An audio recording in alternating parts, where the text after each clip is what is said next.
প্রিয় শিক্ষার্থীবৃন্দ, কেমন আছেন আপনারা? আনুমানিক 100 কোটি বছর আগে এই পৃথিবীতে প্রাণের সূচনা হয় এবং এই প্রাণের সূচনা নিশ্চয়ই মানুষ দিয়ে হয়নি। আপনারা যারা ইসলাম ধর্মে বিশ্বাস করেন তারা জানেন যে পৃথিবী অনেক আগেই প্রস্তুত ছিল, তারপর মানুষ পৃথিবীতে এসেছে। যেটা বলছিলাম যে 100 কোটি বছর আগে প্রাণের অস্তিত্ব হয় পৃথিবীতে। তো পৃথিবীতে তখন এককোষী প্রাণী এবং বিভিন্ন গাছপালা বা অন্যান্য প্রাণী ছিল। তো আমরা আজকে প্রাণী নিয়ে একটু আলোচনা করে আমাদের মানুষে চলে আসবো, তখন মানব দেহের বিভিন্ন অঙ্গ প্রত্যঙ্গ নিয়ে আমরা কথা বলবো। আমাদের কথা সম্পূর্ণ টপিক বেসড, যে তথ্যগুলো বিগত বিভিন্ন পরীক্ষায় এসেছে সেগুলো নিয়ে আমরা কথা বলবো। তো জীবজগতের প্রধান, সবচেয়ে বুদ্ধিমান, সবচেয়ে বলা যায় কৌশলী প্রাণী হচ্ছে মানুষ। এই মানুষ কিভাবে পৃথিবীতে এসেছে, কিভাবে পৃথিবীতে টিকে আছে, সেই বিষয় নিয়ে আমরা অন্য ক্লাসে আলোচনা করতে পারবো। আমরা সরাসরি আমাদের টপিকে চলে যাব।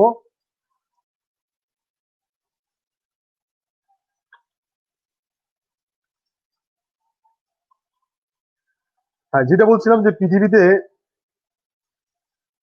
অসংখ্য প্রাণী আছে, উদ্ভিদ আছে। এই প্রাণী উদ্ভিদের মধ্যে আমরা প্রথমে দুই ভাগে ভাগ করে ফেলি, একটা হচ্ছে এককোষী আর একটা হচ্ছে বহুকোষী। এককোষী প্রাণী বা অণুজীব খুব কম সংখ্যক রয়েছে, মানে কম প্রজাতির আছে। আর বহু সংখ্যক কোষের বা কোটি কোটি কোষ দ্বারা গঠিত জীব, এটার সংখ্যা নির্ণয় করা যাবে না। তো এককোষী প্রাণীর মধ্যে আমরা যেটা দেখতে পাই, ব্যাকটেরিয়া, ভাইরাস, এই জাতীয় জীবাণুগুলোর সাথে আমাদের বেশি পরিচয়, বেশি পরিচিত। আমরা সেই জীবাণু নিয়ে এবং জীবাণু কিভাবে মানবদেহে রোগ সৃষ্টি করে সেটা নিয়ে আমাদের মানবদের দ্বিতীয় ক্লাসে কথা বলবো। আমাদের মানবদের ক্লাস মোটামুটি আমরা দুইটা ভাগে ভাগ করছি। একটা হচ্ছে আজকে শুধু মানবদের অঙ্গ প্রত্যঙ্গ নিয়ে ক্লাস হবে, পরবর্তী ক্লাসে মানবদের বাকি অঙ্গ প্রত্যঙ্গ যেগুলো আজকে আলোচনা করব না সেগুলো, এবং বিভিন্ন প্রকার জীবাণু, দ্যাট মিনস এককোষী প্রাণী মানুষের শরীরে কি ধরনের রোগ সৃষ্টি করতে পারে, এবং কোনো প্রাণীর বা ব্যাকটেরিয়া ভাইরাসের আক্রমণ ছাড়াও মানুষের শরীরে কি ধরনের প্রবলেম দেখা দিতে পারে সেই কারণগুলো নিয়ে আলোচনা করব।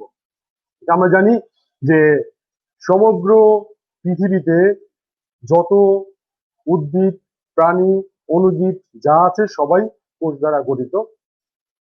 তাহলে কিছু কিছু প্রাণী আছে অকোষীয়, সেটা আমরা পরে জানবো। কোষ হচ্ছে প্রাণীদেহের একক। কোষ হচ্ছে প্রাণীদেহের একক, ক্ষুদ্রতর একক হচ্ছে কোষ। অসংখ্য কোষ দ্বারা প্রাণীদেহ গঠিত হবে এবং এই কোষে হচ্ছে জীবনের মৌলিক একক। প্রত্যেকটা তথ্যই পরীক্ষায় আসার মতো, প্রত্যেকটা তথ্যই মনোযোগ দিয়ে শুনতে হবে, লিখে রাখতে হবে। কোষ হচ্ছে জীবনের একক। তাহলে জীবনের একক কি? জীবনের একক হচ্ছে কোষ। পরিণত অবস্থায় মানব দেহে কতগুলো কোষ থাকতে পারে? প্রায় 37.2 ট্রিলিয়ন। প্রায় 37.2 ট্রিলিয়ন কোষ থাকতে পারে পরিণত অবস্থায় মানুষের দেহে।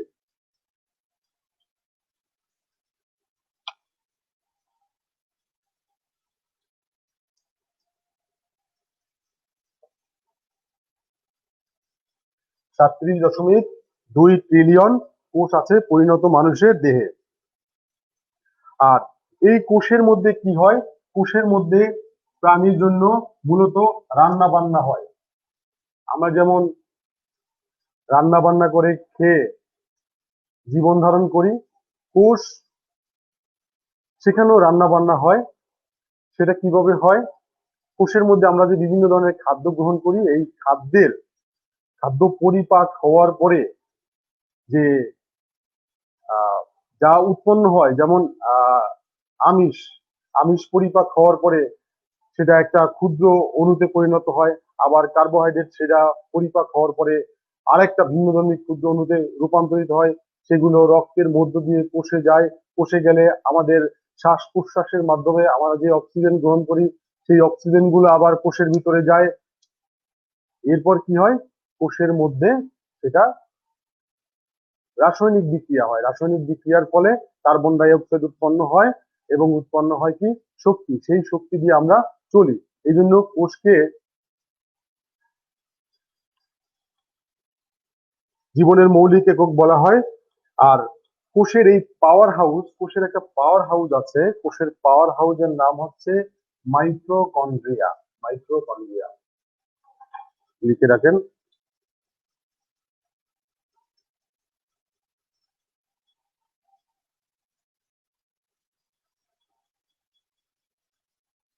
মাইটোকন্ড্রিয়া, একে বলা হয় কোষের পাওয়ার হাউস।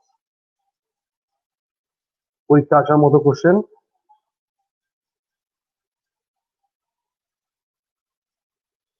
মাইটোকন্ড্রিয়াতে 73% প্রোটিন থাকে।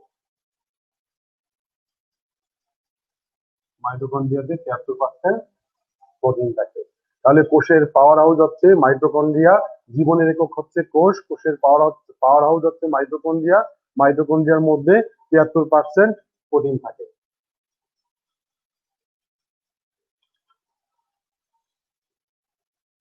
মানবদেহ যে সকল রাসায়নিক পদার্থ দ্বারা গঠিত হয়, অনেকগুলো রাসায়নিক পদার্থ দ্বারা মানবদেহ গঠিত হয়।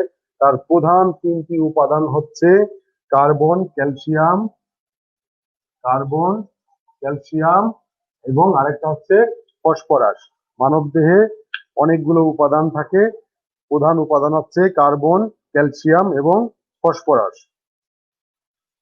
আমরা এবার মানবদেহের বিভিন্ন অঙ্গ প্রত্যঙ্গ নিয়ে, এটা গেল হচ্ছে কমন বিষয়। আমরা এবার মানবদেহের বিভিন্ন অঙ্গ প্রত্যঙ্গ একটা একটা ধরে ধরে পড়ব। মানবদেহের একটা গুরুত্বপূর্ণ অঙ্গ হচ্ছে ত্বক। ত্বক হচ্ছে মানবদেহের সবচেয়ে বড় অঙ্গ। ত্বক হচ্ছে মানবদেহের সবচেয়ে বড় অঙ্গ। মানুষ যখন রৌদ্র স্নান করে বা রৌদ্রে দাঁড়ায়, তখন রোদ থেকে সূর্য রশ্মির কারণে যে ভিটামিন উৎপন্ন হয়, সেটা কিন্তু মানুষের ত্বকে উৎপন্ন হয়। মানুষের ত্বকে ভিটামিন উৎপন্ন হয় রোদ থেকে।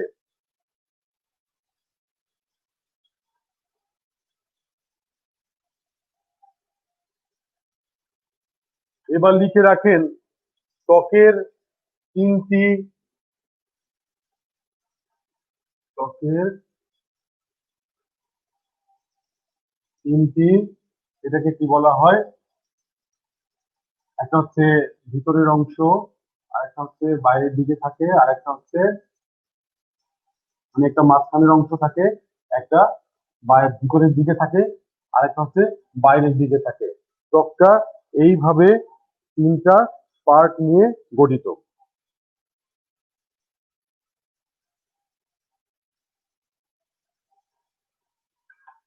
এরপর আমরা পড়বো মস্তিষ্ক।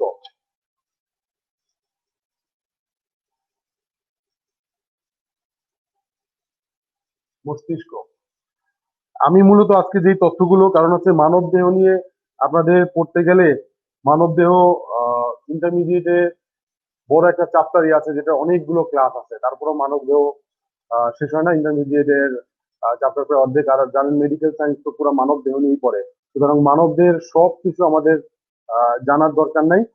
আমি সেভাবে আমার লেকচারটা আজকে প্রস্তুত করেছি। শুধুমাত্র যে তথ্যগুলো বিভিন্ন পরীক্ষায় আসে, সেই তথ্যগুলো এখানে সন্নিবেশিত হয়েছে। সে কারণে আজকে গল্পের মতো ওরকম ধারাবাহিকভাবে আমরা যাব না, আমরা তথ্যভিত্তিক আলোচনা করব। আপনাদের আগেই বলেছিলাম যে লিখে রাখবেন তথ্যগুলো। আমি তথ্যগুলো বলবো এবং কিছু কিছু তথ্য আমি ব্ল্যাক বোর্ডে, হোয়াইট বোর্ডে লিখে দিব।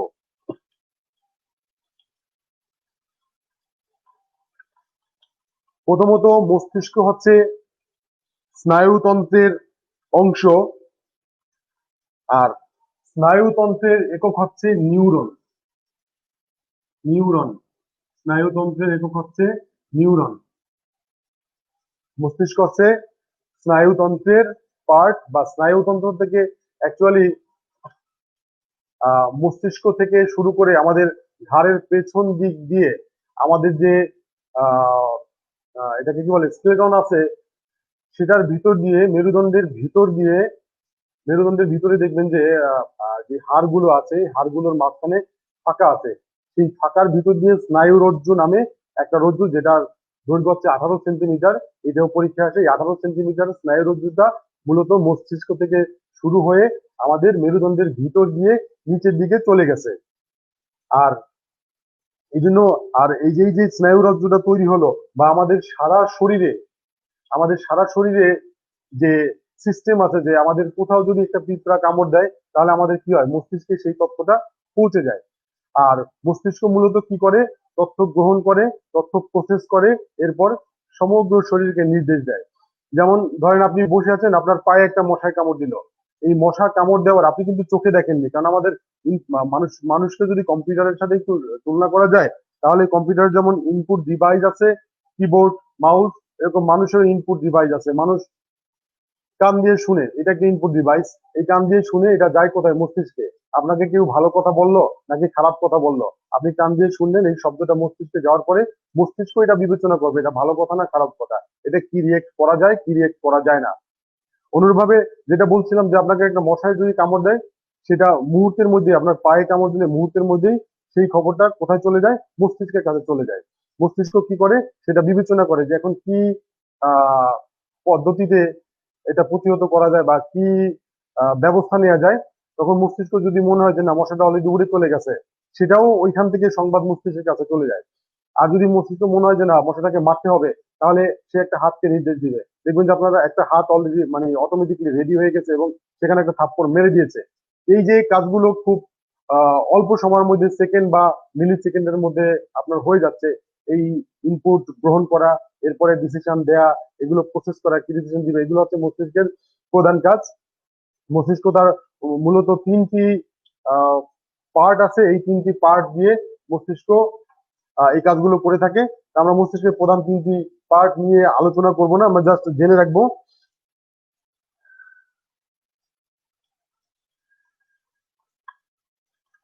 মানুষের মস্তিষ্কের মস্তিষ্ক অনেকগুলা হরমোন বা অনেকগুলো আহ, কি বলে, বিভিন্ন ধরনের সংকেত পাঠায়। বিভিন্ন ধরনের হরমোন জাতীয় পদার্থ বা বিভিন্ন ধরনের পদার্থ উৎপাদন করে। এর মধ্যে একটা হচ্ছে ডোপামিন। ডোপামিন এই ডোপামিনটা যদি মস্তিষ্কে কমে যায়, ডোপামিন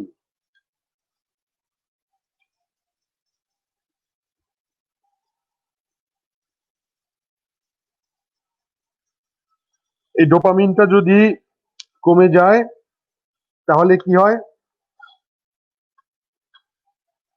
পারকিনসন নামক একটা রোগ হয়। যার ফলে আক্রান্ত ব্যক্তি চলাফেরা করতে পারে না। মস্তিষ্কের ডোপামিন ক্ষরণ যদি কমে যায়, তাহলে পারকিনসন নামক একটা রোগ হয়, যার ফলে আক্রান্ত ব্যক্তি চলাফেরায় অক্ষম হয়ে যায়। আবার ধারণা করা হয় যে ডোপামিনের পরিমাণ যদি বেশি হয়ে যায়, তাহলে সিজোফ্রেনিয়া রোগ হতে পারে। সিজোফ্রেনিয়া রোগ, এটা ধারণা করা হয়। এটা এখনো প্রুফ না যে মস্তিষ্কে ডোপামিনের পরিমাণ বেশি হলে সিজোফ্রেনিয়া রোগ হয়।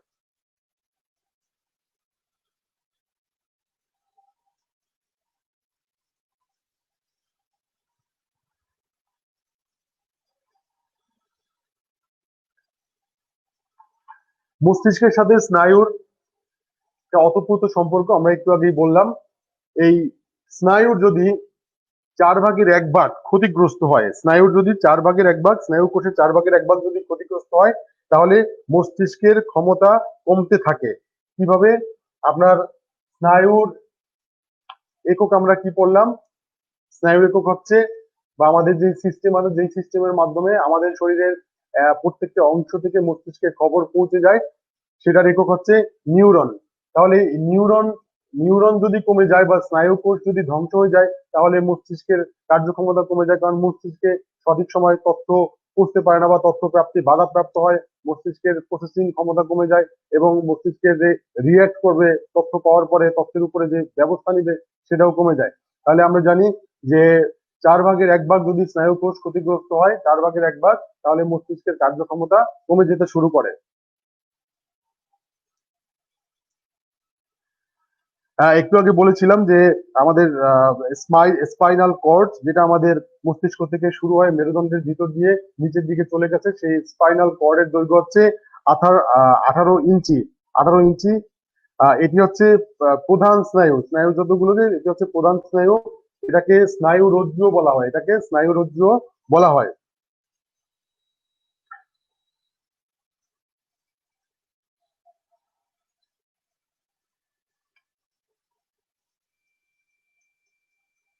আচ্ছা, দাঁতের ব্যাপারে আমরা দুইটা তথ্য জেনে রাখবো।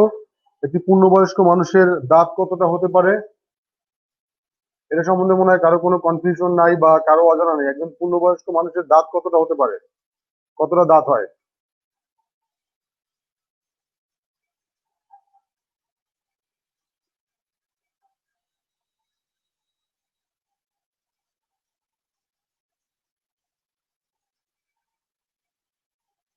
দেখি কেউ একটু লিখেন তো, একজন পূর্ণবয়স্ক মানুষের দাঁতের সংখ্যা কত?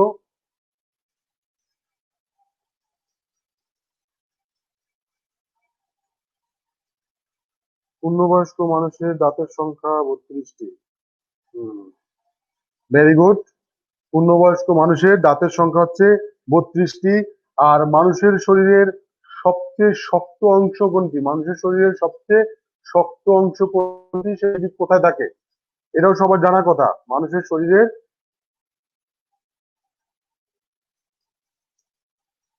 আচ্ছা, 18 ইঞ্চি অর সেন্টিমিটার। আমি সেন্টিমিটার বলেছি না ইঞ্চি বলেছি? এটা হবে ইঞ্চি। সেন্টিমিটার যদি বলে থাকি তাহলে মানে স্লিপ অফ টাং হয়ে গেছে। এটা হবে ইঞ্চি।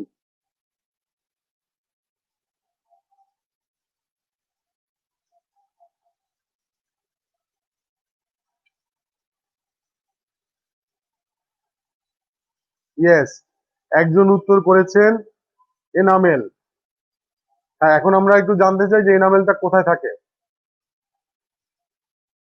মানুষের শরীরের সবচেয়ে কঠিন অংশ হচ্ছে এনামেল। সেটা কোথায় থাকে?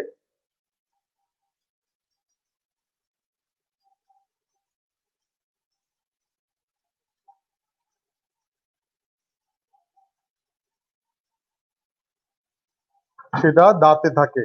তাহলে দাঁত থেকে আমাদের দুইটা তথ্য আমরা জেনে নিলাম।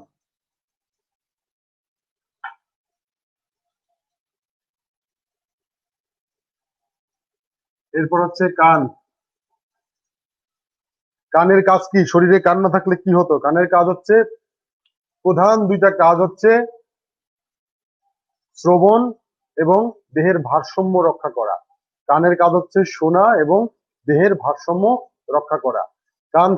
কানে শোনা যায়, এটা আমরা সবাই জানি। কান কিভাবে দেহের ভারসাম্য রক্ষা করে সেটা হচ্ছে, আমরা কিন্তু একটা বায়ু চাপের মধ্যে আছি। বাতাসের চাপ চারদিকেই রয়েছে। আপনার দুই কান যদি অ্যাক্টিভ না থাকে এবং সমানভাবে কাজ না করে, বায়ুচাপ নিয়ন্ত্রণ না করতে পারে, তাহলে আপনি একদিকে হেলে পড়বেন। আপনার যদি কোনো কান কোনো কারণে বন্ধ হয়ে যায়, পানি ঢুকে না, এমনিতে কোনো কান কোনো কারণে বন্ধ হয়ে যায়, অনেকের এক ধরনের রোগ আছে, সেই রোগের কারণে এই কান বন্ধ হয়ে যায়। কোনো একটা কান বন্ধ হয়ে গেলে সে কিন্তু আর উঠে দাঁড়াতে পারে না। কারণ যেই কান বন্ধ হয়ে যায় সেই কান আর বাতাসের চাপ প্রতিহত করতে পারে না, মানুষ সেই দিকে পড়ে যায়। এটাকে বলা হয় এমডি। এমডি বা ম্যানিয়ার ডিজিজ। ম্যানিয়ার ডিজিজ যাদের হবে, তাদের যেটা হবে, একটা কান হঠাৎ করে বন্ধ হয়ে যাবে, বেশিক্ষণ থাকবে না, হয়তো আধা ঘন্টা, 1 ঘন্টা, 2 ঘন্টা এরকম থাকবে। যখন কান বন্ধ হয়ে যাবে, কানের যে শামুকের মতো যে একটা অংশ আছে, সেই অংশের মধ্যে পানি জমে, তরল পদার্থ জমে। তরল পদার্থ জমার কারণে কান বন্ধ হয়ে যায়। কান বন্ধ হয়ে গেলে সে আর উঠে দাঁড়াতে পারবে না। যেই কান বন্ধ হয়ে যাবে সে সেদিকে হেলে পড়বে। তাহলে কান আমাদের দুটো কাজ করে। একটা হচ্ছে আমাদের শোনার জন্য কাজে লাগে, আর একটা হচ্ছে আমাদের দেহের ভারসাম্য, আমাদের দাঁড়ায় আছি, এই যে দাঁড়িয়েছি, হাঁটতেছি, এটা রক্ষার জন্য কান দরকার হয়। কান যদি অ্যাক্টিভলি কাজ না করতো বা কোনো একটা কান যদি কোনো কারণে বন্ধ হয়ে যায়, তাহলে আমরা এটা পারবো না। ওকে, কানের যে অংশটা, এই জিনিসটা আপনাদেরকে মনে রাখতে হবে। কানের যে অংশটা, আমরা বললাম যে কান, ব্রড স্পেক্টে বললাম যে কান হচ্ছে আমাদের ভারসাম্য রক্ষা করে। কানের যে অংশটা ভারসাম্য রক্ষা করে তার নাম হচ্ছে ইউট্রিকুলাস। ইউট্রিকুলাস, কানের যে অংশটা আমাদের ভারসাম্য রক্ষা করে তার নাম হচ্ছে ইউট্রিকুলাস। এরপরে শব্দের তীব্রতা কত হলে মানুষ বধির হতে পারে? এটা সবাই জানেন। এখানে অনেকেই আছেন যারা আগের ক্লাসগুলো করেছেন, বিসিএস এর ক্লাসগুলো বা আমার গত ক্লাসটা করেছেন। গত ক্লাসে যদিও আমি এটা বলিনি, অনেকেই কমেন্টে লিখেছেন। কত হলে, শব্দের পরিমাণ কত হলে মানুষ বধির হতে পারে? কত ডেসিবল হলে মানুষ বধির হতে পারে? এটার একটা রেঞ্জ আছে, সর্বনিম্ন একটা আছে এবং সর্বোচ্চ আছে। এই লেভেলের হলে মানুষ বধির হতে পারে, এর উপরে হলে তো মানে বুঝতেই পারতেছেন কি হবে। ভেরি গুড, আমরা অনেক উত্তর পেয়ে যাচ্ছি। 105 ডেসিবল। আমরা যদি কান পড়তেছি, সাথে সাথে কান কিভাবে অচল হয়ে যেতে পারে, বধির হয়ে যেতে পারে সেটাও পড়ে নিলাম। এখান থেকে গুরুত্বপূর্ণ ব্যাপার হচ্ছে কান দুইটা কাজ করে, আমাদের শোনার জন্য সাহায্য করে এবং আমাদের দেহের ভারসাম্য রক্ষা করে। দেহের ভারসাম্য রক্ষা করার জন্য যে অঙ্গটা স্পেসিফিক ভাবে কাজ করে সেটার নাম হচ্ছে ইউট্রিকুলাস।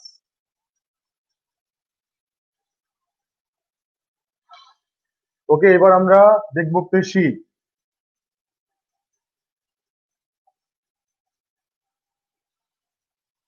পেশি বলতে কি বোঝা যায়? আচ্ছা, পেশি বলতে যাই বুঝেন, আপনারা কিছু একটা বুঝে নেন। আমরা মূলত সেটা পড়বো না, আমরা পড়বো হচ্ছে পেশি 3 প্রকার। খুবই গুরুত্বপূর্ণ, পেশি হচ্ছে 3 প্রকার। একটা হচ্ছে দেখেন, আপনার হাত নাড়াইতে গিয়ে দেখেন আপনি হাত নাড়তে পারছেন, মানে আপনার ইচ্ছা অনুযায়ী, আপনার যদি ইচ্ছা হয় আপনি হাত নাড়াবেন, ইচ্ছা না হয় নাড়াবেন না। আপনার ইচ্ছার উপর ডিপেন্ড করে যে পেশি, সেই পেশির নাম হচ্ছে ঐচ্ছিক পেশি। আপনার ইচ্ছার উপর ডিপেন্ড করে না যে পেশি, আপনি ইচ্ছে করলেই নাড়াতে পারবেন না এমনও অঙ্গ শরীরে আছে, যেমন কান। কান আপনি ইচ্ছা করলেই নাড়াতে পারবেন না, এটা হচ্ছে অনৈচ্ছিক পেশি। আরেকটা হচ্ছে বিশেষ পেশি, এটা হচ্ছে হৃদ পেশি। তাহলে আমরা 3টা পেশি কয়টা পাই? 3টা। একটা হচ্ছে ঐচ্ছিক, আরেকটা হচ্ছে অনৈচ্ছিক, আরেকটা হচ্ছে হৃদ পেশি।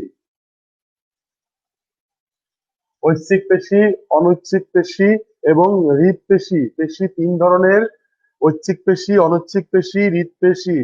ঐচ্ছিক পেশি ইচ্ছে করলেই নাড়ানো যায়, অনৈচ্ছিক পেশি ইচ্ছার উপর ডিপেন্ডেন্ট না। আর হৃদ পেশি হচ্ছে একটা স্পেশাল পেশি, সেটা শুধুমাত্র হৃৎপিণ্ডে থাকে এবং অটোমেটিক সে নিজের মতো করে, আপনি ইচ্ছে করলেও থামাতে পারবেন না, ইচ্ছে করলেও এটাকে চালাতে পারবেন না। হৃৎপিণ্ডের পেশিগুলো অটোমেটিক সংকোচন প্রসারণ হচ্ছে, এটা হচ্ছে বিশেষ ধরনের পেশি, হৃৎপেশি।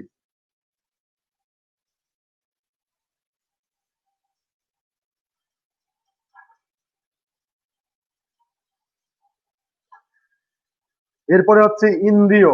ইন্দ্রিয়, বলেন মানুষের কতটা ইন্দ্রিয় আছে?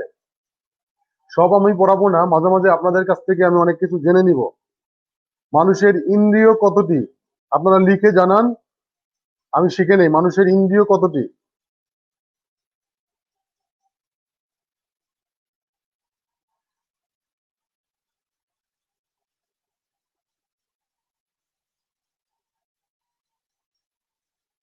হ্যাঁ, পরীক্ষায় পরীক্ষায় আবার হৃৎপেশির ইংরেজি নাম আসতে পারে কার্ডিয়াক পেশি। ঠিক আছে, আপনারা একজন কমেন্টস লিখলেন, আমি সেখান থেকে দেখে দেখে বললাম।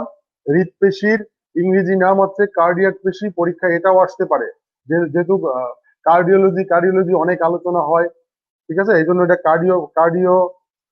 কার্ডিয়াক পেশিও পরীক্ষায় আসতে পারে। আচ্ছা, পেশি 3 প্রকার, এগুলো তো জানলাম। আচ্ছা, মানুষের, ভেরি গুড, সবাই জানেন মানুষের ইন্দ্রিয় হচ্ছে 5টি। এবার সবাই জানেন, এবার সবাই একটু লিখে দেন মানুষের ইন্দ্রিয়গুলো কি কি। তাহলে আমি পরের অংশে যাব, আপনারা লিখতে থাকেন, আমি পরের অংশে যাচ্ছি।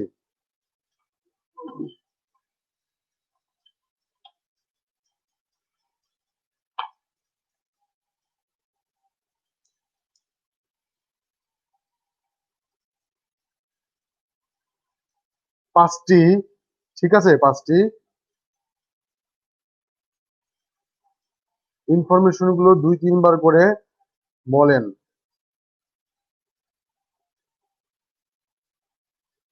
নোট করতে প্রবলেম হচ্ছে। আচ্ছা ঠিক আছে, আমি তো রিপিট করি, সবসময় রিপিট করি। আমি একবার যেটা বলি তারপর আবার সেটা বলি, তারপরও আরেকটু স্লোলি বলার চেষ্টা করব।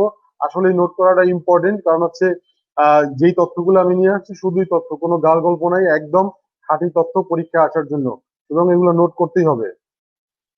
Very good. একজনে লিখে ফেলেছেন চোখ, কান, ত্বক, নাক, জিহ্বা। Very good.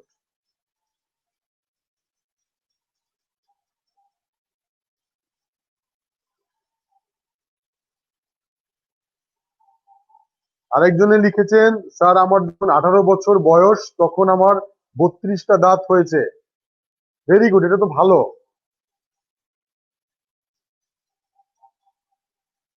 তো অনেকের আছে 20 বছর, অনেকে আছে আপনার 30 বছর পার হয়ে যাওয়ার পরও দাঁত উঠতে থাকে, যেটাকে বলে আক্কেল দাঁত।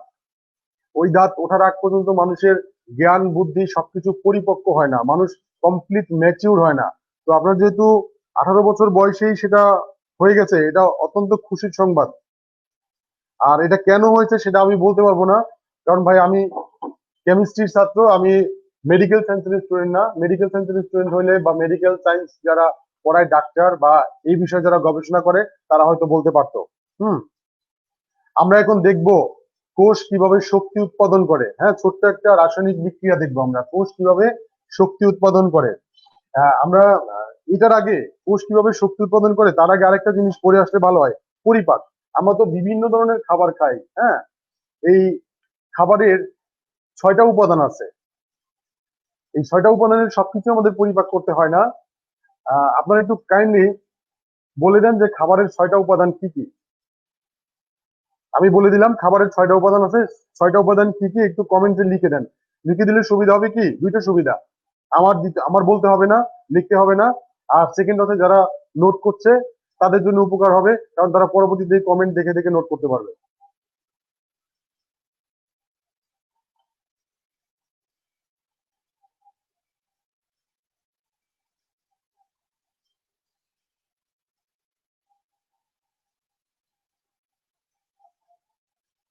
বলেন খাদ্যের 6টা উপাদান কি বলেন।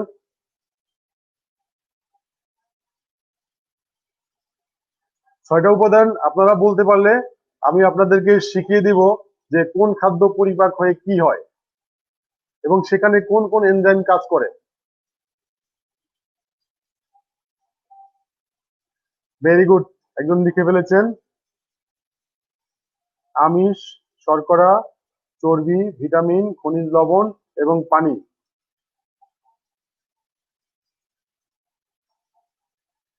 আচ্ছা, তাহলে আমরা এখন, যেহেতু আপনারা লিখে ফেলেছেন, সুতরাং আমি আমারটা লিখে ফেলি। হ্যাঁ,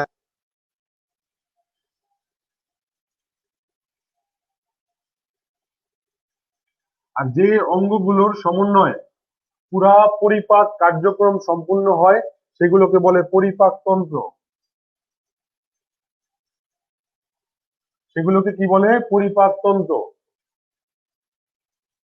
তাহলে আমরা আজকে পরিপাক তন্ত্র দেখবো না, কারণ এটা বিশাল একটা ব্যাপার, সেখান থেকে আমাদের কোশ্চেন আসার সম্ভাবনাও খুব কম।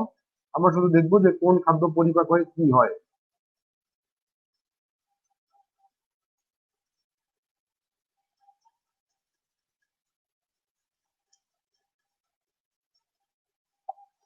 শর্করা, আরেকটা নাম হচ্ছে কার্বোহাইড্রেট।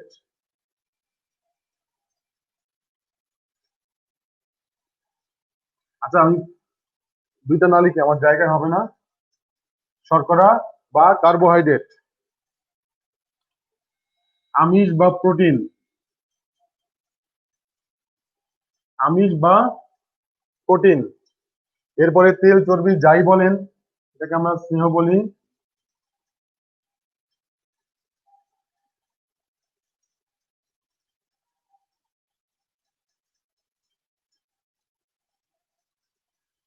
শর্করা পরিপাক হওয়ার পরে সর্বশেষ কি হয়, গ্লুকোজ।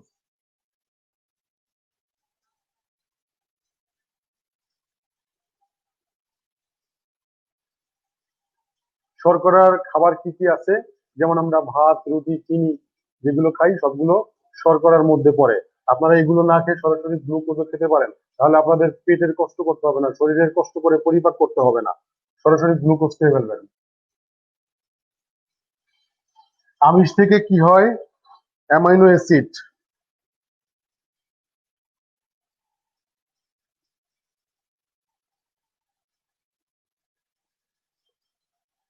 আর স্নেহ জাতীয় পদার্থ বা ফ্যাট থেকে কি হয়? Fatty acid.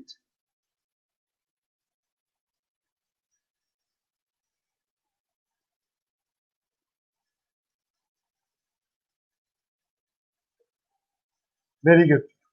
কত সুন্দরভাবে আমরা ভাত, রুটি, চিনি খেলাম, সেটা হয়ে গেল গ্লুকোজ। আমিষ জাতীয় মাছ, মাংস খেলাম, সেটা হয়ে গেল অ্যামাইনো অ্যাসিড। এবং তেল, চর্বি যা খেলাম সেটা হয়ে গেল ফ্যাটি অ্যাসিড।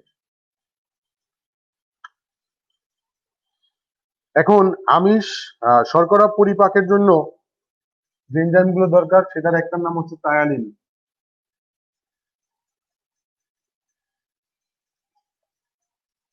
টায়ালিন এটা মূলত আমাদের আমরা শর্করা যখন খাই, মুখে খাবার চিবানোর সময় আমাদের যে লালা খাবারের সাথে মিশ্রিত হয়, সেখানেই মূলত শর্করা পরিপাক শুরু হয়। সেখানেই কিন্তু টায়ালিন আছে। টায়ালিন থেকেই, মুখ থেকেই খাবার পরিপাক শুরু হয়। এরপর আছে অ্যামাইলেস।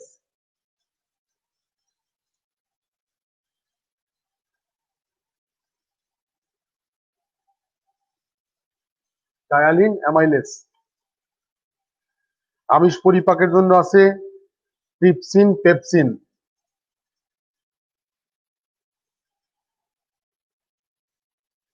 ট্রিপসিন, পেপসিন দুইটা দুইটা কিন্তু, একটা না। Trypsin, pepsin. ট্রিপসিনটা কোত্থেকে আসে? ট্রিপসিনটা হচ্ছে মূলত অগ্ন্যাশয় রস। ট্রিপসিনটা হচ্ছে মূলত অগ্ন্যাশয় রস, অগ্ন্যাশয় থেকে আসে।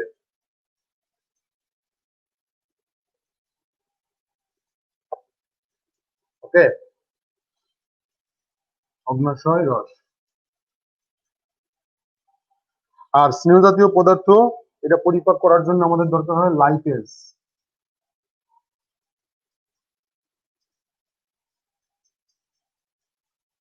বুঝা গেল? এটা আমাদের শরীরে শক্তি উৎপাদন করে।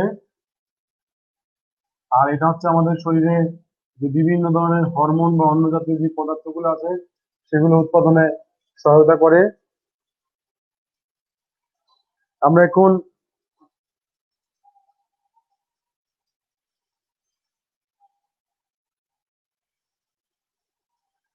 শর্করা বেশি খেলে ডায়াবেটিস হতে পারে।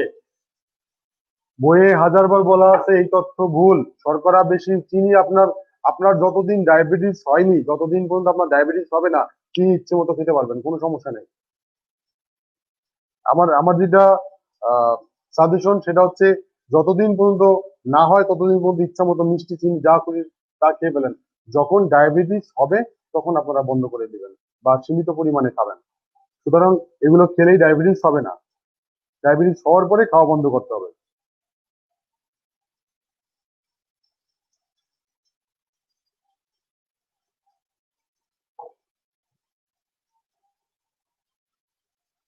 ক্লিয়ার? আমি কি মুছে ফেলতে পারবো? মুছে ফেলবো?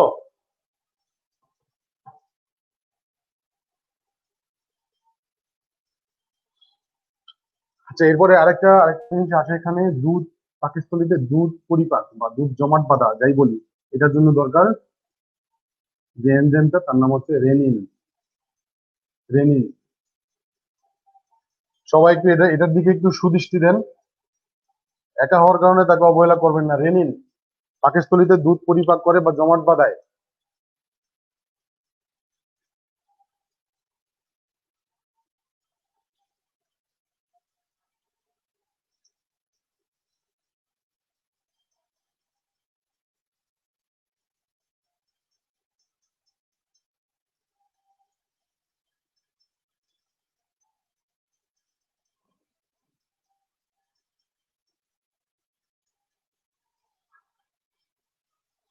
ওকে, মানুষ যদি অতিরিক্ত পরিমাণে খায় বা স্বাভাবিক খাওয়া দাওয়ার পরে শরীর চর্চা না করে, ফিজিক্যাল লেবার যদি সে না দেয়, তাহলে কি হয়? খাবারগুলো হজম হতে পারে না, খাবারগুলো জমা হয়, খাবার শরীরে জমা হয়ে মানুষ মোটা হয়ে যায়, বিভিন্ন রোগে শোকে আক্রান্ত হয়। এই যে খাবার শরীরে জমা হয়, জমা হয়ে সেটা কি হয়, মূলত কি আকারে জমা হয়, কোথায় হয়, সেই জিনিসগুলো ইম্পর্টেন্ট। এটা হচ্ছে লিভারে গ্লাইকোজেন হিসাবে জমা হয়। লিভার এখানে গ্লাইকোজেন হিসাবে জমা হয়।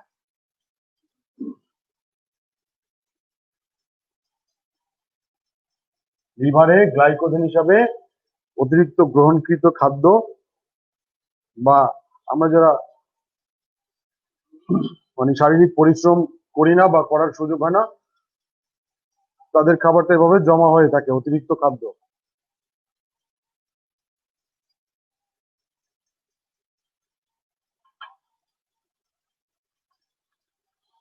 আচ্ছা, আমি এখন যাচ্ছি শক্তি উৎপাদন কিভাবে হয়। আপনারা দেখেন, খুবই সামান্য ব্যাপার, গ্লুকোজ।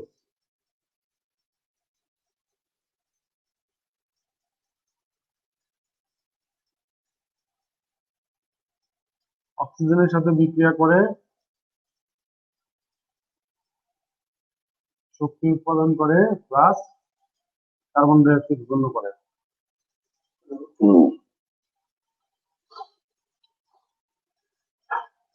এবার আপনারা যারা অনেক কিছু জানেন, তাদের কাছ থেকে আমি একটু জেনে নিব গ্লুকোজের সংকেত কি, গ্লুকোজের রাসায়নিক সংকেতটা লিখে দেন। টায়ালিন আর অ্যামাইলেজ কি দুইটা জিনিস? হ্যাঁ, অবশ্যই দুইটা জিনিস।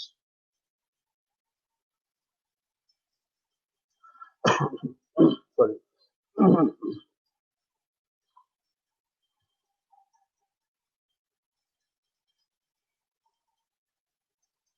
আমি যেটা বলছিলাম যে টায়ালিনটা হচ্ছে, আমরা যখন কোনো শর্করা জাতীয় খাবার বা কার্বোহাইড্রেট জাতীয় খাবার আমরা যখন খাই, প্রথমে তো আমাদেরকে মুখগহ্বরে নিয়ে এটাকে চিবাইতে হয় বা চাবাইতে হয়। তখন এটা কিন্তু এখানে গুঁড়া গুঁড়া হয়ে যাচ্ছে, তখন এটার সাথে আমাদের লালা মিশ্রিত হচ্ছে। এই লালার সাথেই প্রথম এনজাইমটা থাকে, আর একটা হচ্ছে ভিতরে যখন যায় তখন বাকি পরিপাকের জন্য ওটা ব্যবহৃত হয়। এছাড়াও আরো অনেক অনেক এনজাইম আছে, অনেক এনজাইম প্রয়োজন হয় খাদ্য পরিপাকের জন্য, কিন্তু এগুলো হচ্ছে প্রধান, এগুলো আমরা জানবো।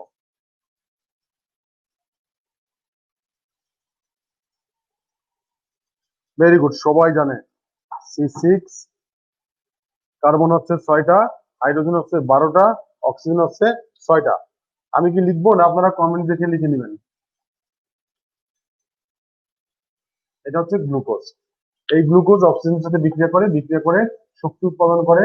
সেই শক্তি দ্বারা আমাদের শরীর চালিত হয়, আমরা শক্তি পাই এবং বেঁচে থাকি।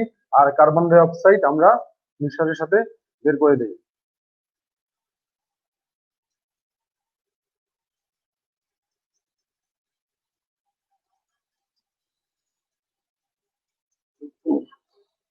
আজকের ক্লাসটা তথ্যে পরিপূর্ণ। আপনাদের বিরক্ত লাগতে পারে, তবে আমার মনে হচ্ছে যে তথ্যে পরিপূর্ণ হলেও তথ্যগুলো খুব মজার।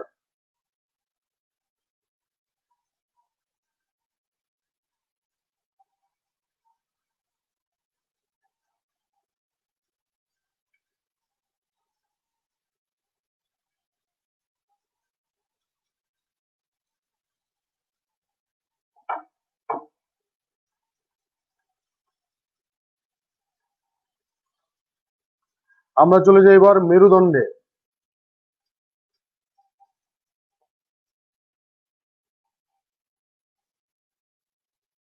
আপনারা যে কোচিং করছেন, এত কিছু শিখছেন, এত পরিশ্রম করছেন, কি জন্য জানেন? সমাজের বুকে মেরুদণ্ড সোজা করে দাঁড়ানোর জন্য। আপনি অনার্স মাস্টার্স কমপ্লিট করেছেন, যদি আপনি একটা ভালো চাকরি না পান, অনেকেই ব্যবসা করে, ব্যবসাকে আহ সাধুবাদ জানানো উচিত, কারণ সাহসী মানুষেরা ব্যবসা করে। আর চাকরি করে দুর্বল মানুষরা। ব্যবসায় রিস্ক নিতে হয়, চাকরিতে অত বেশি রিস্ক নেই। একবার পাওয়ার পরে দায়িত্ব ঠিকমতো পালন করতে পারলে আর কোনো সমস্যা নেই। তো সমাজে মাথা উঁচু করে দাঁড়ানোর জন্য, মেরুদণ্ড সোজা করে দাঁড়ানোর জন্য আপনাদের এই পরিশ্রম করতে হচ্ছে এবং এটাকে অব্যাহত রাখবেন। আমি ক্লাসের ফাঁকে একটু কথা বলে নেই যে অ্যাকচুয়ালি 3 ধরনের চাকরি প্রার্থী আছে। এক ধরনের চাকরি প্রার্থী হচ্ছে সবাই পরীক্ষা দিচ্ছে, আমিও দেই, চাকরি পেলে পেলাম, না পেলে নাই। আরেক ধরনের প্রার্থী আছে যে একটু ভালো করে দেই, যদি পেয়ে যাই। আরেক ধরনের প্রার্থী আছে আমাকে চাকরি পেতেই হবে, আমাকে চাকরি পেতেই হবে। আমি ছোট্ট একটা উদাহরণ দিই, সেটা হচ্ছে আমার এলাকার এক ছেলে, সে ন্যাশনাল ইউনিভার্সিটি থেকে মাস্টার্স কমপ্লিট করছে। মাস্টার্স কমপ্লিট করার পরে সে একটা চাকরির জন্য এই পরিমাণ অস্থির হয়ে গেছে, সে আমাকে বলছে যে ভাই, আমি যদি একটা পিয়নের চাকরি হয় তাও করবো, আমার একটা চাকরি দরকার। তার এই অবস্থার কারণে, মানে এতটা প্যাশন বা এতটা আগ্রহের কারণে, এতটা চাকরির প্রতি টানের কারণে যে আমাকে চাকরি একটা পেতেই হবে, সে কিন্তু পিয়ন হয় নাই, সে এখন আইন মন্ত্রণালয়ের 2য় শ্রেণী কর্মকর্তা। সুতরাং আপনার ভিতরে যদি এরকম একটা টান না থাকে তাহলে হবে না। অ্যাজ ইউজুয়াল লেখাপড়া করবেন, অ্যাজ ইউজুয়াল হলে হলো, না হলে না হলো, তাইলে কিন্তু হবে না। পরবর্তীতে এখন কষ্ট করবেন একা, আর চাকরি পেলে সবাইকে নিয়ে সুখে থাকবেন। আর এখন একা একা আরাম করবেন, ভালো একটা কিছু না করতে পারলে, ভালো একটা চাকরি না পেলে বা ভালো একটা ব্যবসা দাঁড়া করাতে না পারলে সবাইকে নিয়ে, ফ্যামিলির সবাইকে নিয়ে কষ্ট করবেন। সুতরাং আপনি বিবেচনা করবেন যে আপনার কোনটা করা উচিত, এখন কষ্ট করবেন নাকি পরে কষ্ট করবেন, এখন একা, পরে সবাইকে নিয়ে। আচ্ছা, তাহলে আমরা মেরুদণ্ড নিয়ে অনেক কথা বলে ফেললাম। এই মেরুদণ্ড নিয়ে আমাদের কয়েকটা তথ্য পড়তে হবে। সেটা হচ্ছে মেরুদণ্ড হচ্ছে দেহের সমগ্র ভর বহন করে। মেরুদণ্ড মেরুদণ্ড হচ্ছে দেহের ভর বহন করে, দেহকে সোজা ভাবে দেহকে সোজাভাবে থাকতে সহায়তা করে, মানে সরল রেখা বরাবর থাকতে সহায়তা করে। মেরুদণ্ডে কশেরুকা আছে 33টি। কশেরুকা আছে 33টি। এখন যদি আমাকে জিজ্ঞেস করেন কশেরুকা কি, আমি বলতে পারলো আপনার দরকার নেই। মেরুদণ্ড দেখবেন যে মাছের মাছের কাঁটা দেখছেন, মাছের কাঁটা দেখবেন যে পুরো কাঁটাটা, ওইটাও কিন্তু মাছের মেরুদণ্ড। মাছের যে কাঁটা, ওটা মাছের মেরুদণ্ড। দেখবেন যে পুরো কাঁটাটা অনেকগুলো খন্ডে খন্ডে ভাগ, পুরো কাঁটাটা অনেকগুলো খন্ডে খন্ডে ভাগ। মানুষের মেরুদণ্ড অনেকগুলো খন্ডে খন্ডে ভাগ। যারা কঙ্কাল দেখছেন তারা একটু মনে করে দেখেন, সেরকম ওগুলো হচ্ছে কশেরুকা, ওগুলো আছে কোনো 33টি। তাহলে মানুষের শরীরের মেরুদণ্ডে কশেরুকা হচ্ছে 33টি। আর কি আছে? মানুষের শরীরে বা মানব দেহে, পূর্ণাঙ্গ বয়স্ক মানুষের দেহে হাড়ের সংখ্যা কতটি? যতটা গলায় ঝুলাবেন ততটি নাকি? একটু কমেন্ট করে লিখেন, মানে কমেন্ট করে আমাকে জানান যে মানুষের শরীরে হাড়ের সংখ্যা কতটি। গলায় ঝুলানোর হাড় না কিন্তু।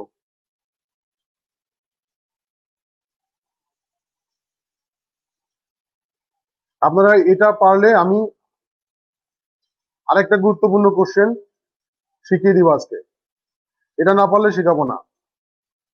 ভেরি গুড, সবাই পাচ্ছে। গুড। মানুষের শরীরের হাড়ের সংখ্যা 206টি। এবার বলেন, শিশুদের শরীরের হাড়ের সংখ্যা কতটি?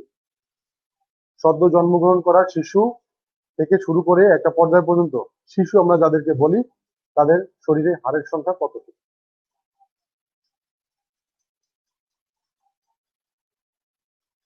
কঙ্কাল দেখে ভয় করে।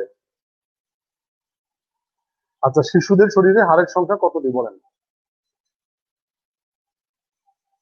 বেশি হবে না কম হবে? অবশ্যই 206টি নয়, অবশ্যই 206টি নয়। হয় বেশি হবে, নয় কম হবে। আরেকটু ক্লিয়ার করে দিলাম, এবার বলেন কতটি?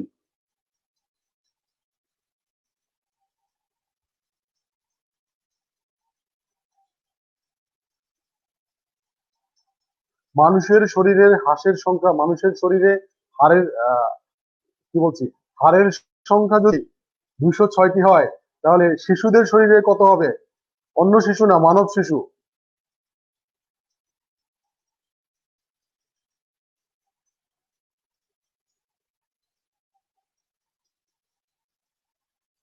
একজনে লিখে চলছেন 300টি, 300টি, বা অনেকেই লিখছেন 300টি।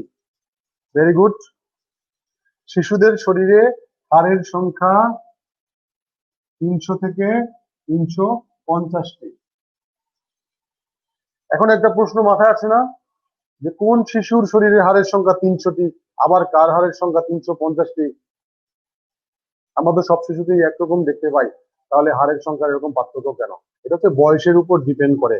যত ছোট বয়স থাকবে তার হাড়ের সংখ্যা তত বেশি হবে। ধরেন একটা সদ্য জন্মানো একটা শিশুর হাড়ের সংখ্যা যদি 350টা হয়, একটু বড় হলে 300 হবে, আস্তে আস্তে 206 হবে। কারণ হচ্ছে যে শিশুদের বড় হওয়ার সাথে সাথে, যে শিশুটা 350 হাড় নিয়ে জন্মগ্রহণ করলো, বড় হওয়ার সাথে সাথে তার 2 বা ততোধিক হাড় জোড়া লেগে একটা হাড়ে পরিণত হয়। যখন সে পূর্ণাঙ্গ হয় তখন তার 206টি হাড় থাকে, তখন আর হাড় জোড়া লেগে নতুন করে হাড় হওয়ার সম্ভাবনা নেই, ওটাই লাস্ট।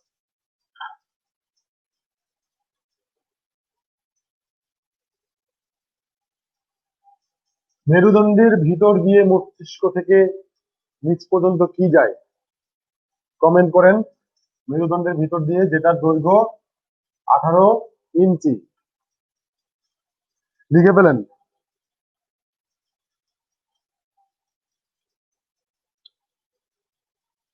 এবার আমাদের টপিক হচ্ছে রক্ত।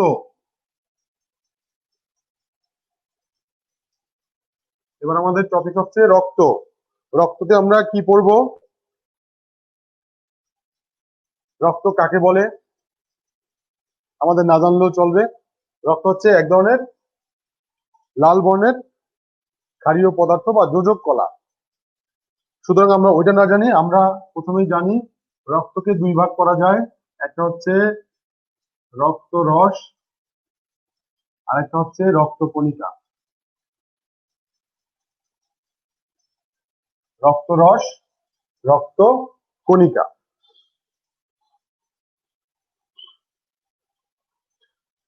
রক্ত রসের মধ্যে কত পার্সেন্ট পানি থাকে? রক্তরস হচ্ছে রক্তের কণিকাগুলো ব্যতীত যে হলুদ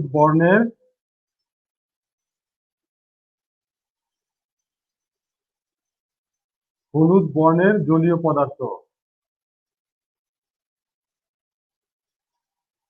পদার্থ সেটা হচ্ছে রক্তরস।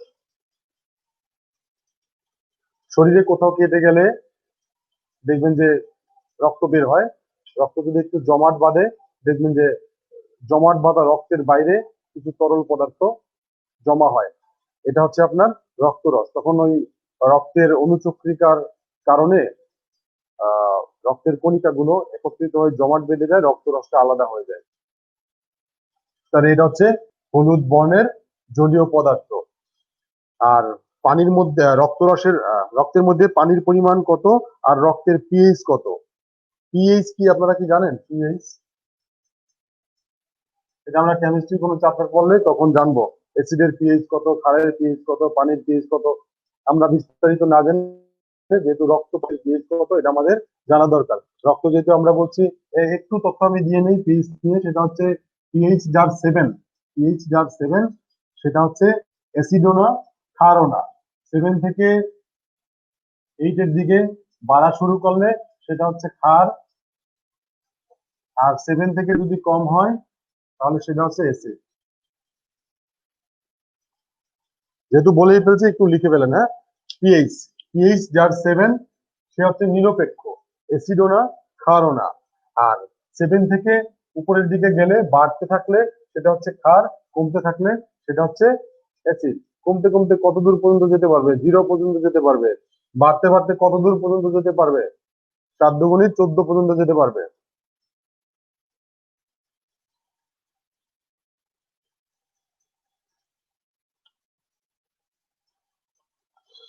তাহলে রক্তের পিএইচ হচ্ছে কি? যেহেতু রক্ত একটা ক্ষারীয় পদার্থ, সুতরাং এটা 7-এর চাইতে বেশি হবে।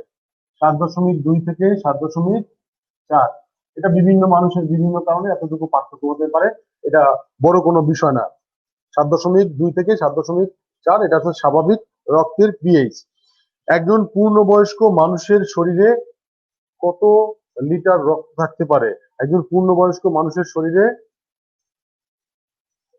5 থেকে 6 লিটার রক্ত থাকতে পারে।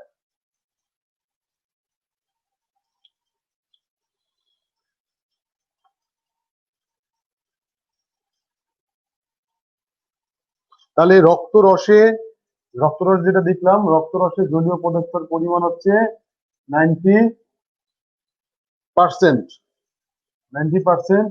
বাকি 10% হচ্ছে বিভিন্ন ধরনের জৈব ও অজৈব পদার্থ।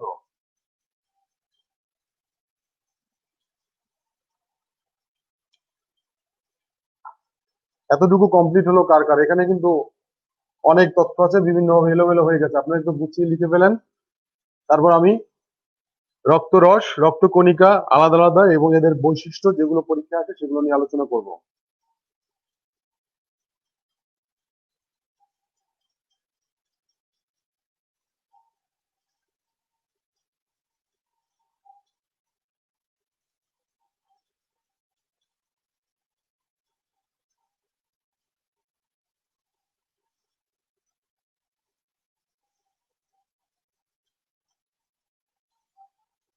Very good. 7 to 8% of human body weight. হ্যাঁ, মানুষের শরীরের 7 থেকে 8% ভর হচ্ছে রক্তের ভর।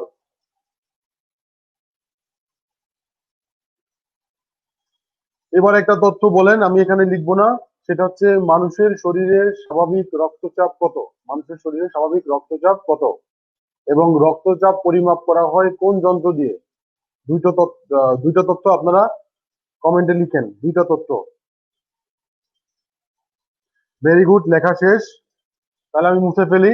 আপনারা আপনাদের যে দুইটা তথ্য দেওয়া হয়েছে, দুইটা তথ্য আপনারা লিখেন। মানুষের শরীরের স্বাভাবিক রক্তচাপ স্বাভাবিক কত,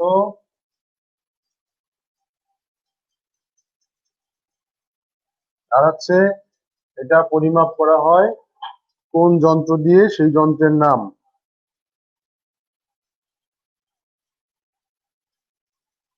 বোর্ডের পুরোটা এলোমেলো হয়ে গেছে, আপনি বোধহয় লিখতে পারেন নাই, sorry for that.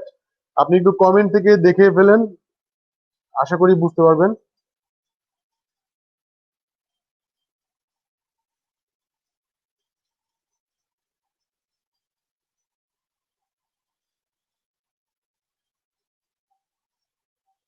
Very good, আমরা পেয়ে গেছি।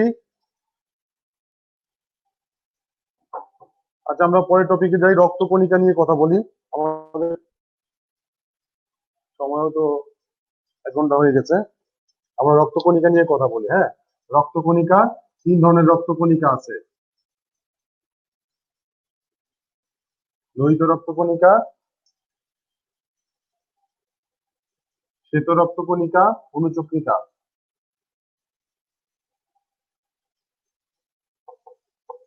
দেখা যায় এবার তিনটা আলাদা আলাদা করে লিখছি, লোহিত কণিকা, শ্বেত কণিকা, অনুচক্রিকা।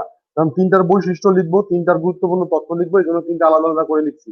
সবাই দেখতে পাচ্ছেন? দেখা যাচ্ছে? ওকে। তাহলে লোহিত কণিকা উৎপত্তি হয় কোথায়? লোহিত কণিকা উৎপত্তি হয় অস্থিমজ্জায়। লোহিত কণিকা উৎপন্ন হয় অস্থিমজ্জায়। আর সংরক্ষিত থাকে কোথায়? সংরক্ষিত থাকে প্লীহায়। এখান থেকে ধীরে ধীরে রক্তরসে যায়। লোহিত কণিকা উৎপন্ন হয় কোথায়?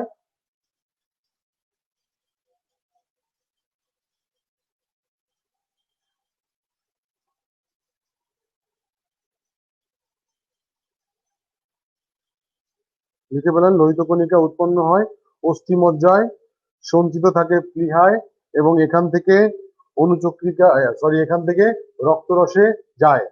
লোহিত কণিকা, মূলত লোহিত কণিকার প্রধান উপাদান হচ্ছে হিমোগ্লোবিন। হিমোগ্লোবিন, হিমোগ্লোবিন আবার দুটো পদার্থ দিয়ে তৈরি, একটা হচ্ছে হিম, যেটা লোহা, আর একটা হচ্ছে গ্লোবিউলান, যেটা হচ্ছে আপনার এক ধরনের প্রোটিন।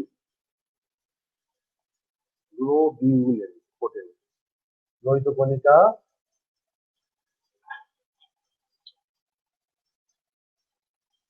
হিমোগ্লোবিন।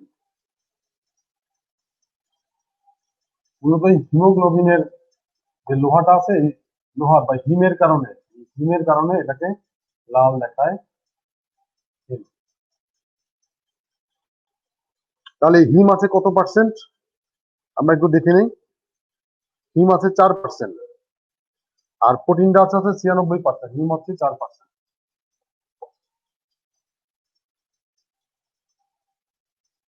বাংলা ইংরেজি হয়ে যাচ্ছে না।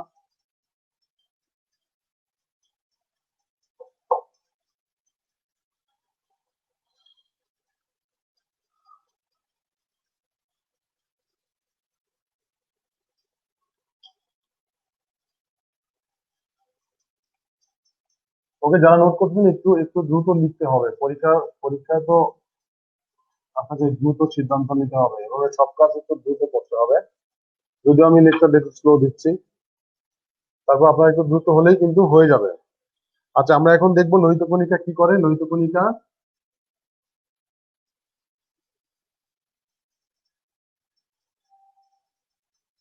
অক্সিজেন পরিবহন করে। লোহিত কণিকা অক্সিজেন পরিবহন করে। হৃৎপিণ্ড থেকে অক্সিজেন সমৃদ্ধ রক্ত যায় কোথায়? কোষে কোষে যায়। এই যে রক্ত অক্সিজেন নিয়ে যাচ্ছে, মূলত এর ক্যারিয়ারটা হচ্ছে কি, বহন করে যে লোহিত কণিকা। আবার কার্বন ডাই অক্সাইড বডি কোষে আমরা একটু আগে বিক্রিয়া দেখলাম যে দেহের কোষে যখন রাসায়নিক বিক্রিয়া হয়, শক্তি উৎপাদন হয়, সেই শক্তির সাথে কার্বন ডাই অক্সাইড উৎপন্ন হয়। এই কার্বন ডাই অক্সাইড গুলো আবার রক্তের মাধ্যমে ফিরে আসে, সেটারও পরিবাহক হচ্ছে লোহিত কণিকা। লোহিত কণিকা আমরা আহ, আরেকটা জিনিস জানবো, যে লোহিত কণিকার একটা আয়ু আছে। একটা নির্দিষ্ট সময় পর লোহিত কণিকা, আপনি যদি কাউকে রক্ত দেন, রক্ত দিলেও তো দিলেন, না দিলেও একটা নির্দিষ্ট সময় পর আপনার লোহিত কণিকা গুলো ধ্বংস হয়ে যাবে। সুতরাং সেই সময়টা আমরা একটু জানি। লোহিত কণিকা ধ্বংস হবে হচ্ছে 120 দিন, 100 থেকে 120 দিনের মধ্যে। তাহলে লোহিত কণিকার জীবন কাল হচ্ছে 100 থেকে 120 দিন। এটা ম্যান টু ম্যান ভেরি করবে, কার 100 বা কণিকা টু কণিকা ভেরি করবে। একজন মানুষের 50,000 কণিকা 100 দিন বাঁচলো, আবার 50,000 কণিকা 120 দিন বাঁচলো, মাঝখানে বিভিন্ন কণিকা বিভিন্ন রকম আয়ু পেল। মোটামুটি একটা গড় রেঞ্জ হচ্ছে 100 থেকে 120।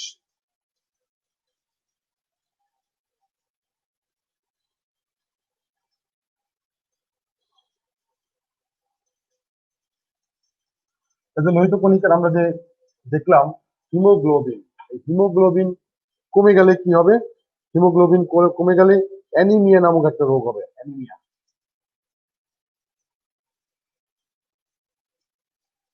অ্যানিমিয়া রোগ হবে।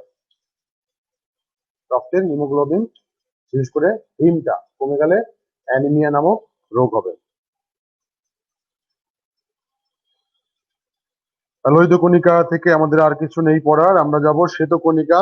শ্বেতকণিকা, লোহিত কণিকা আমরা জানলাম এটা লাল রঙের, শ্বেতকণিকা হচ্ছে বর্ণহীন। এই শ্বেতকণিকা খুব বেশি ভূমিকা নেই শরীরে। এটার একটা গুরুত্বপূর্ণ বৈশিষ্ট্য হচ্ছে এটা নিউক্লিয়াস যুক্ত এবং এটা রোগ প্রতিরোধ করে। শ্বেতকণিকা হচ্ছে মানব দেহের ভিতরে, মানে শরীরের ভিতরে কোনো জীবাণু প্রবেশ করলে সেটাকে প্রোটেক্ট করে হচ্ছে শ্বেতকণিকা। শ্বেতকণিকা রোগ প্রতিরোধ করে। শ্বেতকণিকার নিউক্লিয়াস আছে, শ্বেতকণিকা বর্ণহীন এবং শ্বেতকণিকা সব কণিকা গুলোর মধ্যে বড়। এরপর আছে অণুচক্রিকা। অণুচক্রিকায় নিউক্লিয়াস নাই, আর অণুচক্রিকার প্রধান বৈশিষ্ট্য হচ্ছে রক্ত জমাট বাঁধতে সহায়তা করে। অণুচক্রিকার প্রধান বৈশিষ্ট্য হচ্ছে রক্ত জমাট বাঁধতে সহায়তা করে। আচ্ছা, রক্ত নিয়ে আমরা আর কিছু শিখবো না। তারপরেও কোনো কোশ্চেন বা কোনো কিছু পরীক্ষায় আসছে বিগত সালে, এখানে আমাদের আজকের লেকচারে বাদ পড়ে গেছে এমন যদি হয়, আপনারা এই নোটের সাথে নোট করে নেবেন, কারণ কোনো তথ্যই বাদ দেওয়া যাবে না। যেগুলো বিগত পরীক্ষা আসছে সেগুলোর কোনো তথ্যই বাদ দেওয়া যাবে না।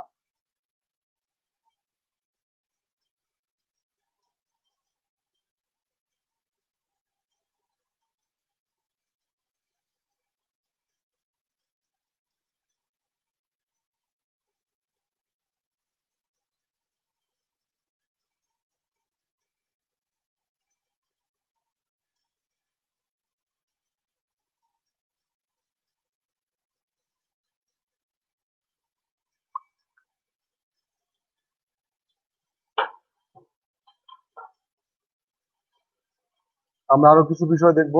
তার মধ্যে আমরা হৃদপেশি পড়ে আসছি, এবার হৃদপেশি থেকে আমরা হৃদপিণ্ড দেখব।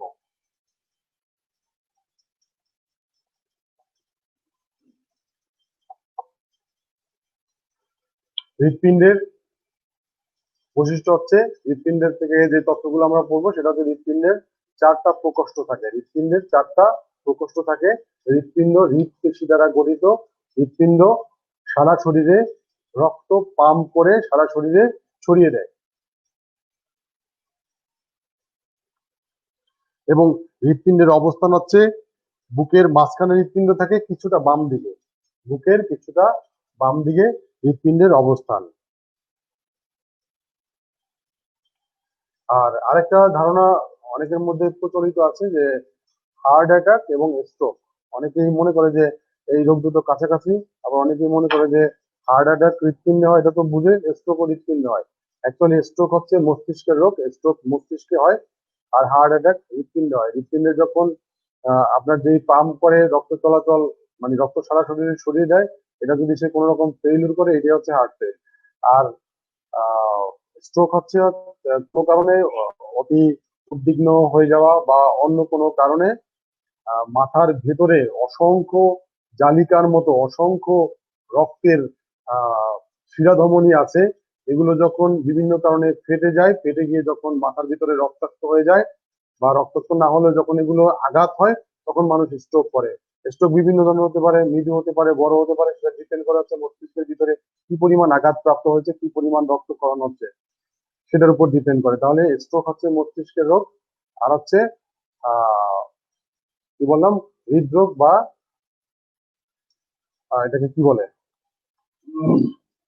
Heart attack. হার্ট অ্যাটাক হচ্ছে হৃদপিণ্ডের রোগ। ঠিক আছে, হৃদপিণ্ড থেকে মোটামুটি আমাদের এটাই পড়ার ছিল।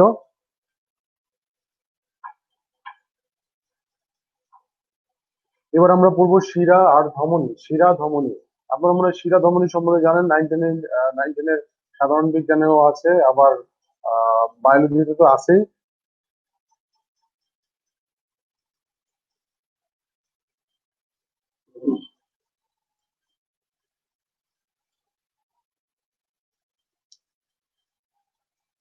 Very good. হেপারিন রক্ত জমাট বাঁধা প্রতিরোধ করে, খুবই গুরুত্বপূর্ণ, আসলে এটা গুরুত্বপূর্ণ।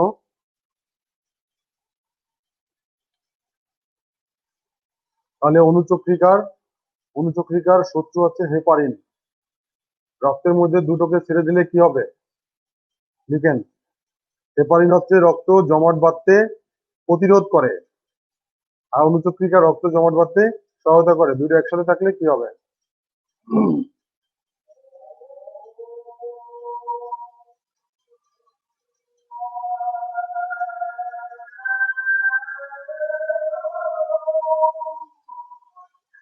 আচ্ছা, আমরা কথা বলবো শিরা এবং ধমনী নিয়ে।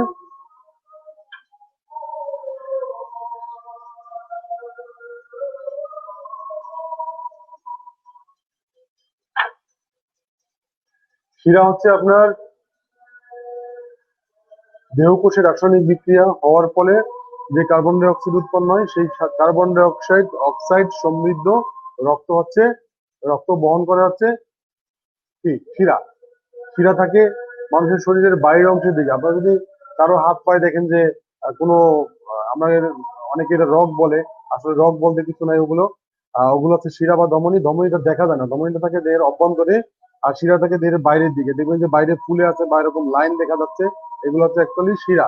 এগুলো দেহ থেকে কার্বন ডাই অক্সাইড যুক্ত রক্ত হৃৎপিণ্ডে প্রবাহিত করে নিয়ে যায়, এবং এই রক্তের প্রবাহটা খুব ধীর হয়। আর ধমনী হচ্ছে অক্সিজেন সমৃদ্ধ রক্ত হৃৎপিণ্ড হতে সারা শরীরে পরিবহন করে নেয়।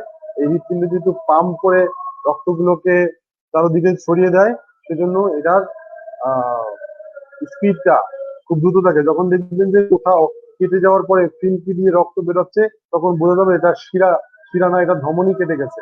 আর শিরা কাটলে ধীরে ধীরে রক্ত বের হবে, আর ফিনকি দিয়ে রক্ত বেরোলে সেটা হচ্ছে ধমনী কাটবে।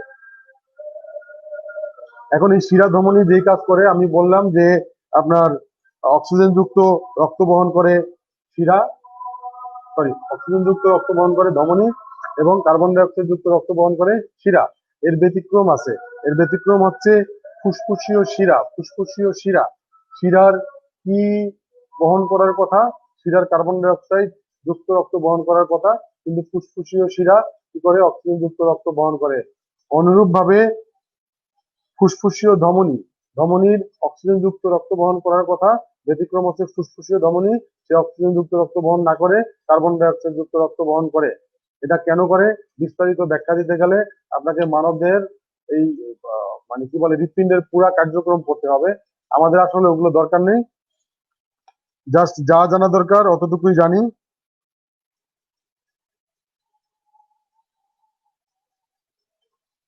এরপর দেখেন আরেকটা গুরুত্বপূর্ণ জিনিস, কোনো কারণে ধমনী বা শিরা কোথাও যদি সংকুচিত হয়ে যায়, সংকুচিত হয়ে রক্ত প্রবাহে বাধা দেয়, এমন অবস্থা হয়ে যায় যে রক্ত প্রবাহিত হচ্ছে না, তখন যেটা করতে হবে, যেটা করা হয় সেটা হচ্ছে এক ধরনের বেলুন আকৃতির এক ধরনের বস্তু আছে, যেটা ওই জায়গার মধ্যে ওই শিরা বা ধমনীর মধ্যে কেটে ঢুকিয়ে দেওয়ার পরে ওটাকে আগের মতো লাইনটা ক্লিয়ার করে দেয়। তো লাইনটা চিপা হয়ে গেছিল, লাইনটাকে ক্লিয়ার করে দেয়। যে এই চিকিৎসাটা করা হয় বা যে পদ্ধতিটা করা হয় এটার নাম হচ্ছে অ্যানজিওপ্লাস্টি। আমাদের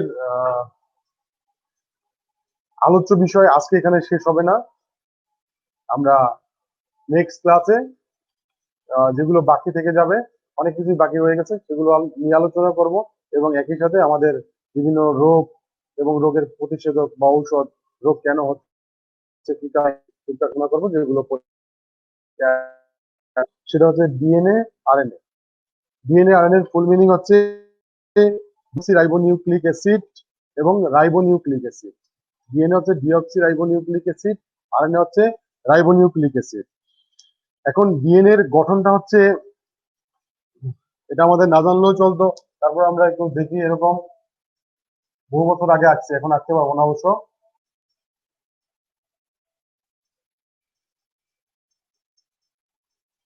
মেডিকেল স্টুডেন্ট আঁকতে পারবে, আমি এখন আঁকতে পারবো না।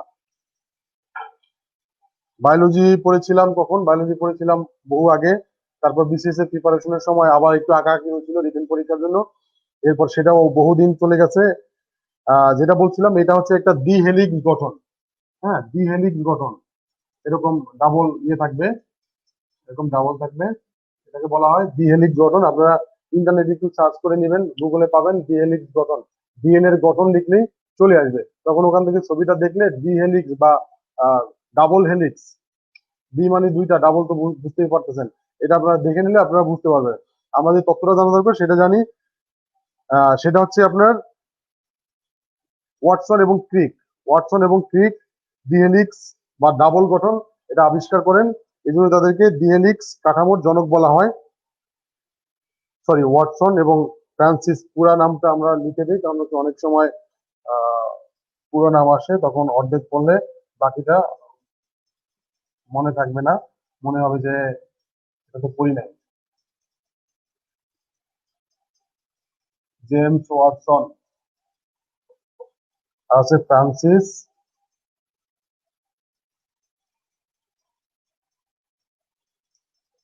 ক্রিক, ডিহেলিক্স গঠনের বাবা।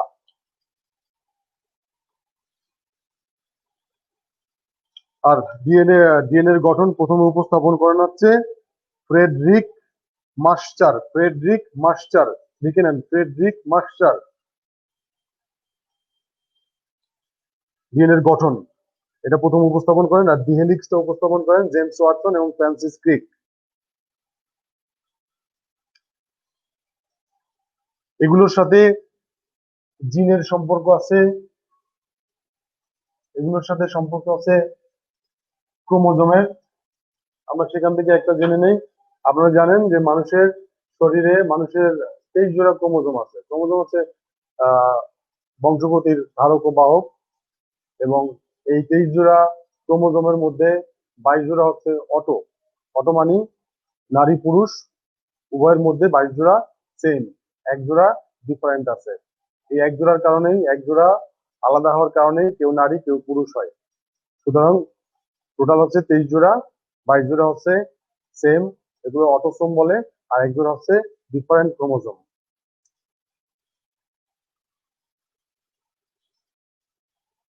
আর আরএনএ নিয়ে বেশি কথা বলবো না। কিছু কিছু ভাইরাস আছে যাদের ভিতরে আরএনএ থাকে, আর সবগুলোর মধ্যেই ডিএনএ। পুরা প্রাণী জগৎ সবার ভিতরেই ডিএনএ থাকে, কিছু কিছু ভাইরাস ব্যতীত তারা আরএনএ দিয়ে গঠিত। এখানে আমাদের আসলে আর আর কিছু নাই ইম্পর্টেন্ট।